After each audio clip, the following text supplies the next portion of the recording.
tahun 2025. Perkenalkan, saya Desi Asdia, merupakan dosen di program studi komunikasi penyiaran Islam, Fakultas Agama Islam, Universitas Ibnu Khaldun Bogor. Video pembelajaran ini dibuat sebagai salah satu penilaian sertifikasi dosen tahun 2025, yaitu pernyataan diri dosen untuk unjuk kerja Tridharma Program Perguruan Tinggi PDD UKTPT dalam bidang pengajaran. Pada kesempatan kali ini, saya akan menjelaskan mata kuliah yang saya ampu pada program studi komunikasi penyiaran Islam, yaitu retorika dan public speaking. Mata kuliah ini terdiri dari 3 SKS dengan teori sebanyak 2 SKS dan praktikum 1 SKS. Dan mata kuliah ini merupakan mata kuliah wajib pada semester 4. Deskripsi pada mata kuliah retorika dan public speaking ini adalah mata kuliah yang memberikan pemahaman dan pengertian retorika dan public speaking, jenis-jenis retorika dan public speaking, penulisan naskah retorika dan public speaking, serta praktikum pidato di depan publik untuk membangkitkan rasa percaya diri serta mampu mengaplikasikan seni berbicara kepada publik dengan berlatih dan terus berlatih pada mahasiswa.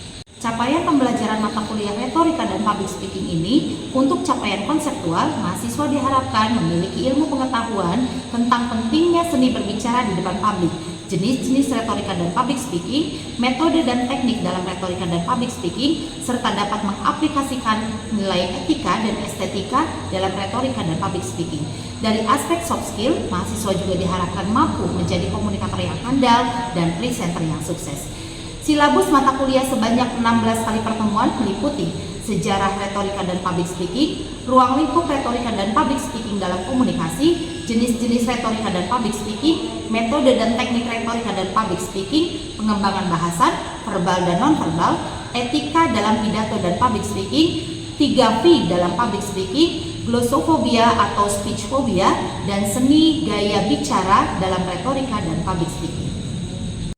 Pelaksanaan perkuliahan dilakukan secara sinkron dengan melibatkan interaksi langsung antara dosen dan mahasiswa pada waktu yang sama, baik melalui pelaksanaan secara offline di kelas maupun secara online.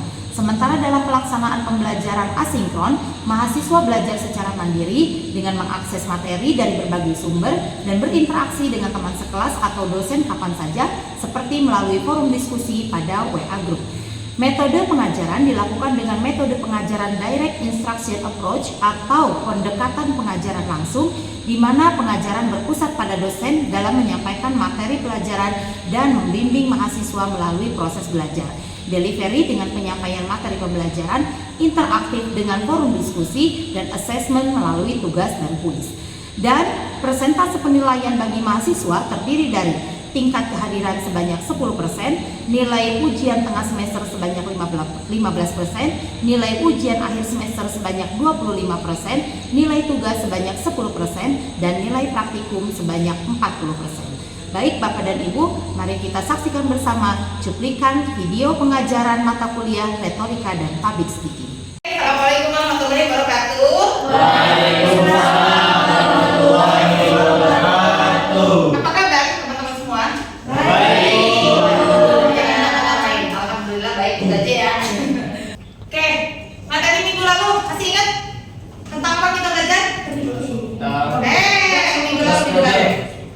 Glossophobic atau speech phobia. Jadi kita kalau bilang tentang speech phobia itu kita kenal juga sebagai glossophobic. Tahu kan fobia apa? Takutan. Siapa yang punya fobia di sini? Kamu fobia apa? Ngomong di depan banyak orang. Itu glossophonia. Ya. Apalagi siapa yang takut?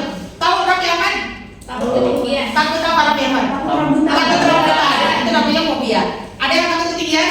Ada. Siapa? Kamu takut ketinggian. Jadi kalau melihat ke bawah juk gitu ya. Takut ruangan sempit. Takut ruangan sempit. Persis anak saya apapun takut banget ruangan sempit. Jadi kalau mau ke kamar mandi di mall, kan di mall cuma sedikit.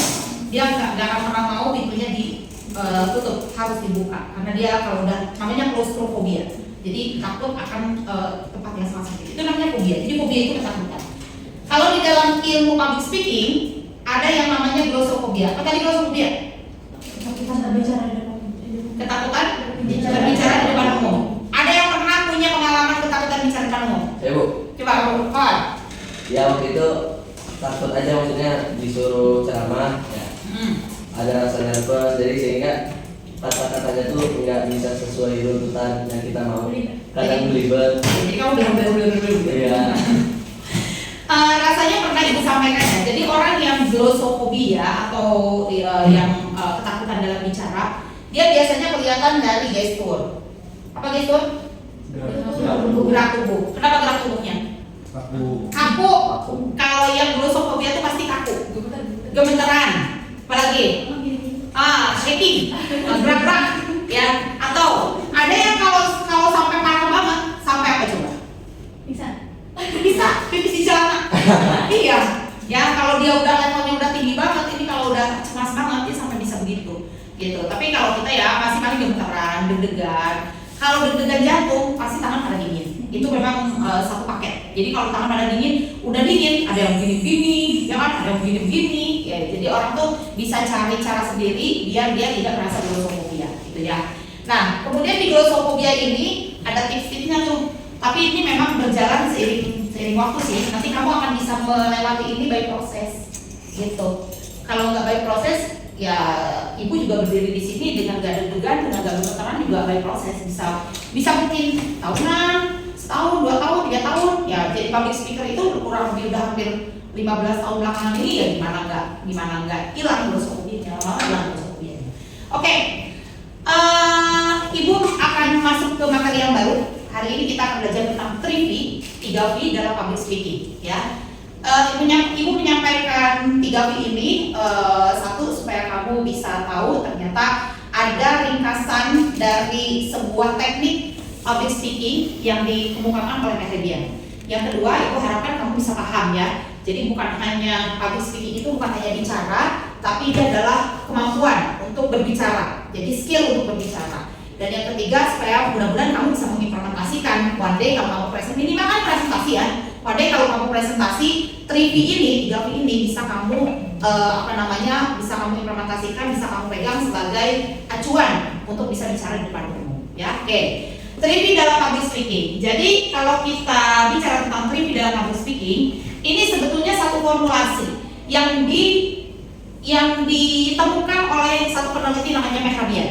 Jadi Mehrabian itu dia menemukan bahwa ada 3 teknik bagi seorang public speaker untuk bisa bicara depan umum. Tekniknya adalah dia harus bisa olah vokal atau voice, dia harus bisa mengolah verbal, ya, dan yang terakhir dia harus bisa mengolah visualnya, kemampuan visualnya. Ya, kita akan bahas di sini satu-satu. Ternyata hasil penelitian Mehrabian ini mengatakan bahwa kalau kita lagi ngomong, nih ibu lagi ngomong nih sekarang. Kata-kata yang ibu keluarkan ini sebetulnya punya maknanya cuma 7% buat kamu sebagai komunikan. Yang berperan lebih banyak, 38% itu adalah suara ibu. Jadi kalau kata-kata gak pakai suara gak ada artinya kan? Jadi 7% itu kata-kata, 38% itu adalah suaranya. Kalau suaranya gak keluar, kata-katanya juga gak akan keluar. Jadi nanti akan kita bicara tentang bahasa nonverbal kalau suaranya gak keluar, iya kan? Dan ternyata berdasarkan penelitian Mehrabian, yang paling banyak dilihat oleh komunikan itu adalah body language.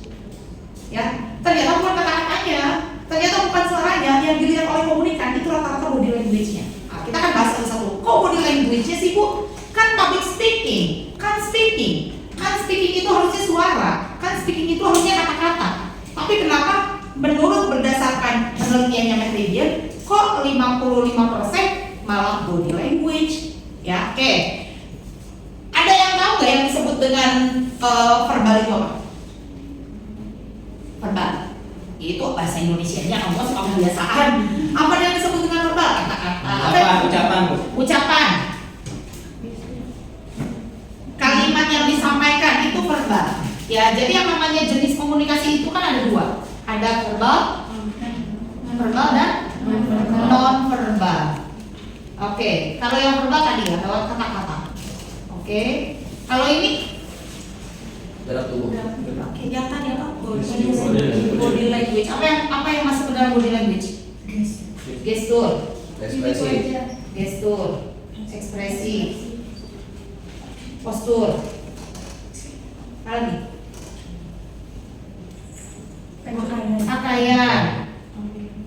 kalian. Oke, kita bahas satu-satu ya. Oke, yang pertama kita akan bahas tentang vokal atau voice. Jadi dalam ilmu public speaking sebetulnya nggak harus pakai suara merdu. Jadi kemarin ada sedikit trouble ibu tuh waktu pas kajian kemarin. Orang Sunda tuh kalau ngomong kan mendayu ya, badai mana gitu kan? Itu kan biasa, di orang Sunda itu biasa. Tiba-tiba ada satu ibu-ibu teman sekamar ibu gitu loh, teman sekamar. Jadi dia negor, ke ibu tuh negor, bilang gini, Bu Desi, tolong kalau ngomong jangan terlalu mendayu-dayu. Karena kalau Bu Desi ngomong itu seakan-akan membuat laki-laki itu kayaknya gitu, terenyuh. Loh, ibu ngomong loh, mendayu-dayunya maksudnya gimana ya Bu? Iya, kalau ngomong tuh Bu Desi itu mendayu. Saya paling cuma nanya gini doang, Bapak sehat? Orang Sunda tuh kan ngomong begitu ya, kecuali saya dilahirkan di Sunda dengan logat yang seperti itu. Kalau saya dilahirkan di Medan, mungkin beda. Gimana coba? Bapak sehat? Iya kan? Iya kan? Jadi ternyata antara suaranya orang Sunda dengan suaranya orang Medan itu juga beda. Ya, dan itu maknanya juga beda gitu. Mungkin kalau kita ngomongnya sesama orang Medan, biasa aja.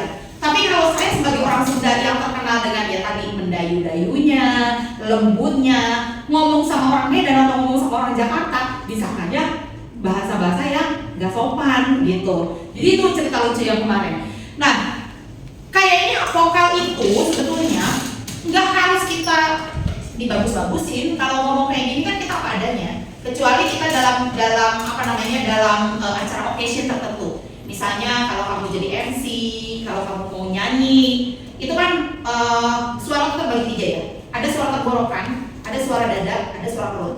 Jadi koriah atau kori itu pasti dia pakai suaranya dada atau perut. Kalau pakai suara tenggorokan, ini kayak ibu nih, pakai suara tenggorokan, ini akan cepat habis. Makanya kenapa ketika banyak ceramah atau banyak diskusi di kelas atau banyak ngajar, itu 4 kelas, 3 kelas, 4 kelas udah habis suaranya. Malamnya harus minum lagi pakai air asam, pakai gula merah supaya balik lagi, besok bisa ngajar lagi. Beda lagi dengan kalau kita MC. Kalau kita MC itu suaranya di sini sampai sini. Kamu pernah dengar kan orang MC itu suaranya berat? Ya kan? Kami ucapkan selamat datang kepada tamu undangan. Karena dia pakainya di sini, di dada. Dia nggak bisa bertahan lama. Paling berapa jam sih dia bertahan dengan suara dada? Penyanyi itu punya keterbatasan. Rosa itu nggak bisa nyanyi di atas 20 lagu. Kalau sudah 20 lagu hilang suara dada sama suara perutnya, dia harus selesai. Gitu. Makanya konser itu pasti akan dibatasi. Berapa lagu dia akan nyanyi? Ya. Itu ketika kita bicara tentang vokal. Jadi nggak harus lembut, nggak harus merdu. Yang penting vokalnya itu bisa terdengar oleh ruang lingkup komunikasinya. Tergantung. Kalau ruang lingkupnya segini ya, segini cukup lah. Kita punya kekuatan manusia tuh berapa hertz gitu ya. Kalau hiu lumba-lumba itu bisa punya jangkauan, kalau dia bersiul di sana bisa kedengaran berapa kilometer. Makanya di Lombok itu di NTT, kalau kita mau ke kampung lumba-lumba itu ke perairan lumba-lumba, itu kita bisa tahu ada di mana lumba-lumbanya. Si nelayan akan bisa tahu di mana lumba-lumbanya. Karena apa? Dia dengar suara siulan lumba-lumba yang berapa kilometer jauhnya. Dia bisa mengeluarkan suara, bisa didengar. Tapi kalau manusia terbatas, kita tuh paling ya, misalnya ibu manggil-manggil hakim, paling berapa jauh sih hakim di situ? Paling ya 50 meter kali, nggak lebih dari 50 meter, lebih dari 50 meter udah nggak kedengeran. Karena kita punya batasan suara. Ketika suaranya vokalnya udah nggak mampu lagi, maka kita butuh alat bantu. Alat apa alat bantunya? Mikrofon. Ya, dengan ruangan yang banyak, dengan mahasiswanya yang banyak, maka pasti butuh dengan mikrofon. Semakin banyak lagi, semakin besar nanti butuh bantuannya. Makanya penyanyi itu pakai soundnya luar biasa. Beda antara penyanyi yang di ballroom dengan penyanyi yang di GBK. Kalau di GBK pasti ujung-ujungnya kan. Nah besok nih, The Amazing Muharram yang hadirnya 15.000 di Sentul. Kalau kamu mau jalan-jalan hari Minggu ke Sentul, jangan macet. Iya, 15.000 orang loh, pesertanya doang, punya nganter. Ya kan? Di Amazing Muharram itu, di SICC itu 15.000 orang, kamu bayangin alat bantunya harus besar apa? Karena harus terdengar oleh 15.000 orang. Biar nanti narasumbernya nggak teriak-teriak. Kalau teriak kasihan dong, 15.000 harus teriak-teriak. Nah maka butuh alat bantu ya. Nah itu yang harus dimiliki oleh seorang public speaker. Vokal yang memadai untuk bisa menyampaikan informasi. Tidak harus lembut, tidak harus bagus, tetapi dia bisa untuk mentransfer supaya bisa terdengar. Dan jangan juga terlalu dilebih-lebihkan. Maksudnya kalau terlalu dilembut-lembutkan nggak boleh, terlalu di dicempreng-cempreng juga boleh. Ada suara yang memang kadang bisa masuk ke sini, kadang enggak. Tahu nggak ada suara yang melengking, yang benar-benar caranya gitu ya kan? Terus kayak suara mental gitu, sehingga kita nggak enak mendengarnya. Jadi diatur-atur saja bagaimana suara kita bisa masuk kepada komunikan kita. Nah itu di bagian vokal ya. Oke, untuk yang di vokal paham? Paham ya? Yang kedua verbal. Verbal itu adalah kata, kalimat yang keluar dari mulut kita yang menjadi sebuah informasi. Verbal itu semacam kode ya. Jadi kalau kata itu kan berawal dari sebuah huruf. Kalau ibu cuma tulis di sini D, ada artinya nggak? Nggak ada. Kalau di sini I ada artinya nggak? Kalau ibu tulis di sini A ada artinya nggak? Tapi kalau disatukan menjadi ada artinya. Ini kata. Makanya kata itu adalah gabungan dari sebuah kode-kode. Kamu akan pernah nonton Mission Impossible? Nah, dia agak banyak kode-kode dari sini. Serot huruf. Wah, ya kan? Dia cari kode supaya menjadi sebuah kata yang bisa menjadi sebuah kunci, namanya keyword. Ya. Nah, kata itu juga bagian dari kumpulan dan huruf-huruf. Ketika harus menjadi sebuah kalimat, karena informasi itu sebuah kalimat kan, maka gabungan dari kata-kata. Nah, verbal itu harus dalam bentuk kalimat. Kalau bentuknya kata, kamu nggak terlalu paham nanti. Makanya harus dalam bentuk kalimat. Kalimat itu nggak bisa satu kalimat, dua kalimat, apalagi kalau udah suruh explain atau describe, jelaskan. Kalau sudah jelaskan, butuh satu dua kalimat nggak?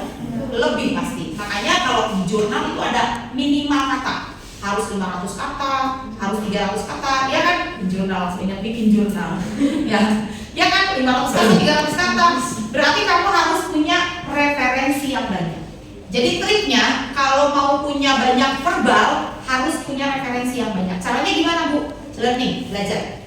Cari referensi, baca buku, lihat jurnal, lihat di googling, di searching di Google, ya. Jadi kamu akan punya bahannya bukan segini, tapi segini. Kalau kamu punya bahan segini, nanti kamu ngomongnya juga segini. Kenapa? Karena pengetahuannya cuma segini. Tapi kalau kamu punya pengetahuannya segini, kamu akan lebih banyak mengeluarkan kata-kata kan? Karena kamu punya banyak referensi. Jadi kalau mau speech sebelumnya, malamnya kamu harus banyak searching tuh, minimal 1 hari sebelumnya. Makanya kalau presentasi, jangan cuma tahu yang ada di presentasi. Tapi kalau bisa, kamu baca bukunya dulu. Kan presentasi itu poinnya doang, kan PPT, poinnya doang kan? Berarti yang banyaknya itu adanya di buku, adanya di referensi yang lain. Sampai kamu nanti punya pengetahuannya segini, biar kalimat yang disampaikan juga menjadi banyak. Referensinya menjadi banyak, menjadi kaya, sampai ilmunya menjadi kaya. Tapi kalau cuma segini, pasti kamu juga agak teredup, ya kan? Karena nggak tahu apa yang mau diomongin, karena cuma segitu-gitunya pengetahuannya. Ya, oke, bisa jelasin semua ya, pernah ya? Oke, itu tentang verbal. Dan yang terakhir adalah tentang visual. Oke, visual ini adalah teknik public speaking yang terlihat oleh mata, lebih kepada body language. Nah, kata Mehredia tadi berapa persen? 55%. Body language inilah yang kemudian bisa terlihat oleh mata. Kalau ibu sambil ngajar ngomongnya terus di sini, menarik nggak menurut kamu? Atau misalnya ibu gini aja, satu gaya, kayak orang lesangan, kamu tahu lah lesangan? Orang yang sekolah apa? Anak yang lulusan madrasah, sekolah madrasah. Terus suruh pidato, ya kan? Gede gini. Udah bagus begini, matanya begini. Udah begini, matanya begini lagi. Ya, ada yang kamu pernah juga kan gitu? Dulu ibu juga pernah begitu. Jadi ternyata ketika dalam suasana begini, orang itu akan lebih memperhatikan body language kita. Nih, body language itu. Gaya tangan, gerakan kaki, ya. Mata, eyes to eyes, eye contact namanya. Ya, eye contact. Kalau kayak gini, ilmunya nyampe nggak? Nyampe kan? Kan ibu suka bilang, kalau kata-kata keluar dari mata sampai ke mata lagi. Kalau kata-kata keluar dari hati sampai ke hati lagi. Kalau kata-kata keluar dari mulut masuk ke telinga akan sampai ke atas otak. Jadi itulah hebatnya komunikasi kalau kamu juga hadir di sini. Artinya kamu openness, kamu terbuka. Saya juga terbuka. Datang ke sini, saya nggak punya beban apa-apa. Pokoknya saya ketemu mahasiswa, saya mau kasih ilmu ke mahasiswa. Udah. Di rumah ada persoalan? Ada. Anak saya sendirian. Dia belum makan, waktu pas saya tinggalin. Bibi juga kerjaannya masih berantakan banget, belum saya pernah-pernahin harus ini, harus ini, harus ini. Tapi nyampe ke sini nggak boleh saya bawa. Biar apa? Biar saya fokus tuh ke kalian. Gitu. Biar sayanya bisa satu arah aja sama kalian. Yang ini, yang lain-lain saya simpan dulu. Sama kamu juga gitu. Di rumah pasti juga punya beban, apa atau di jalan kamu punya apa kan. Nyampe ke sini, ketika kamu fokusnya cuma satu, pengen ilmu, ya sudah itu yang difokuskan. Karena apa? Akan kelihatan dari bawaan kita. Kalau saya punya banyak beban, mungkin nggak gini kali, ya, mungkin kurang senyum, ya kan? Mungkin dahi saya ngariut, ya. Coba dahi begini artinya apa? Pusing, banyak pikiran. Kalau begini? Julid. Ya, jadi akan beda body language-nya. Kalau saya punya masalah dari luar masuk ke sini, bisa begini. Ya udah cemberut, ya. Oh iya, saya baru tahu nih ilmu baru. Kamu datang ke toko jam, ya. Setiap gambar di toko jam itu pasti jamnya 10 lebih 10. Ya kan begini ya? Kenapa? Karena senyum. Karena senyum. Ini body language. Ya kan? Kalau 9 sama 3 ya, lurus kan data. Kalau 7 sama 5 7 sama 5 ke bawah, ya kan? Kalau 12 sama 6 12 sama 6 ya gini dong, ya kan? Body language. Jadi ternyata orang itu lebih senang melihat kita ketika dalam keadaan positif. Senyum kan positif, ya kan? Makanya 10-10 jadi positif gitu. Jadi kalau kita dari luar udah bawa hal positif ke sini, ini bawaannya jadi positif nih, enak gitu. Coba kalau saya di luar bawa perasaan negatif, ke sini negatif lagi, pasti negatif. Namanya mood. Mood. Gak mood. Kamu dengar gak mood? Gak mood. Gak mood. Ya, kamu kenapa sih lagi gak mood? Sering kan gitu-gitu? Si Cahaya sering. Yang lagi menstruasi itu, nah ini moodnya naik turun. Orang, dan kamu dengar nggak? Yang baru agak merinjani, sering banget ya, agak merinjani. Orangnya cool banget, asik banget, dan dia napi tulus. Saya ngeliatnya dia napi tulus. Jadi orang yang sincere, orang yang ikhlas. Menurut saya ya, orang yang ikhlas. Dia santai aja bilang, iya ada donasi 1,3 miliar, tapi duitnya ke mama saya. Ya biarin aja sih, mereka yang ribut orang duitnya juga belum mama saya. Jadi dia melakukan pekerjaan yang ikhlas aja, gitu. Dia mendaki Rinjani itu udah 413 kali. 413 kali, bayangin. Jadi menurut saya langkah kakinya tuh udah enggak berat menuju ke Rinjani yang setinggi itu. Set aja. Kemudian yang saya lihat dari dia itu body language-nya yang apa adanya, enggak dibuat-buat. Rambutnya yang begitu, terus bajunya yang begitu, gitu ya. Padahal dia ini loh, dutanya Eger, dutanya Konsina, sama dutanya ada satu lagi. Itu kan merek besar, tapi down to earth, down to earth, rendah hati, nggak busuk dadanya gitu loh. Nggak kelihatan bahwa dia jadi brand ambassador buat a big company and big brand semacam Eger dan Konsina, ya. Jadi ini memang yang luar biasa. Nah, dia bilang kemarin gini, saya kalau ada tamu yang mau naik gunung, tanya dulu, apalagi yang perempuan, kapan menstruasinya? Pertama kali dia nanya gitu sama pendaki yang perempuan, itu tersinggung loh pendaki perempuan. Kenapa sampai nanya menstruasi? Tapi dia jawab dengan logik. Kata dia, orang yang naik gunung itu moodnya nggak boleh nggak bagus. Orang naik gunung moodnya nggak boleh nggak bagus, harus positif. Kenapa? Karena dia akan punya medan yang cukup berat. Rinjani itu medannya berat, ya. Jadi kalau udah tahu yang mau dihadapin itu medannya berat, moodnya nggak bagus, makin gede kan.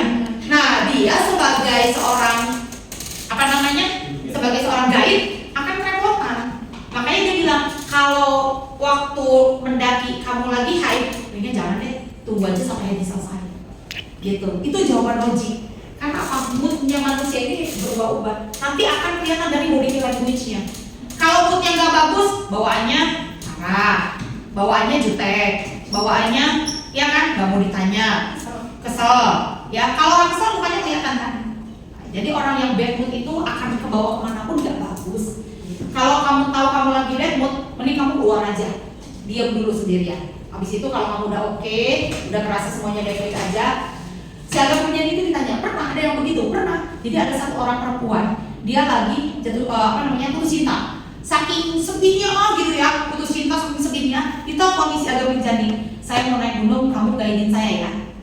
Saya naik gunung, kamu guidein saya ya. Terus ternyata ketika datang dia sendirian, si perempuan ini sendirian.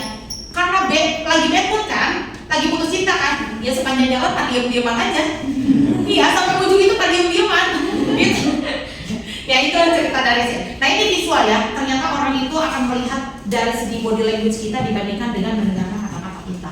Ingat yang pernah Ibu sampaikan bahwa orang akan melihat kita yang pertama adalah penampilan dan wajah pasti yang kelihatan. Maka berikan yang terbaik karena itu adalah dakwah pertama kita. Oke, bisa dipahami? Bisa. Dapat ilmunya? Dapat. Oke. Ada yang mau tanyakan? Nanya. Satu pertanyaan. Ya. Glosofobia itu bahaya nggak sih? Sebenarnya. Glosofobia bahaya tidak? Bahaya kalau tingkatannya udah tingkatan level tinggi. Ya tadi, kalau misalnya ketakutannya sudah tidak bisa ditoleransi, sampai pingsan, baru melihat orang banyak, belum lagi ngomong, baru melihat orangnya aja udah ada yang begitu, dia pingsan. Kemudian ada yang sampai hal-hal yang di atas kewajaran, ya misalnya tadi ngumpul di celana, itu kan di atas kewajaran, ya. Kalau kayak gitu nanti penanganannya gimana? Harus konsultasi memang, karena itu lebih ke penyakit mental atau penyakit kejiwaan, gitu, ya. Dan itu bisa disembuhkan, tapi harus dengan terapi. Oke? Ada lagi? Cukup? Oke, kalau cukup masuk ke kegiatan minggu depan. Jadi saya pengen kamu nanti cari jurnal, ya, cari sebuah jurnal tentang public speaking, kemudian kamu review. Kamu review apa hasil dari jurnal tersebut, kesimpulannya apa dari hasil jurnal tersebut. Satu orang Ibu kasih tugas untuk mereview 3 jurnal, ya. Nanti hasil kesimpulannya dikumpulkan ke Ibu berupa soft copy aja, nanti tinggal dikirim, ya, via WA. Oke, nanti dikumpulkan di kompinya aja, ya. Terima kasih semuanya, sehat selalu dan kita ketemu lagi minggu depan. Assalamualaikum warahmatullahi wabarakatuh. Waalaikumsalam.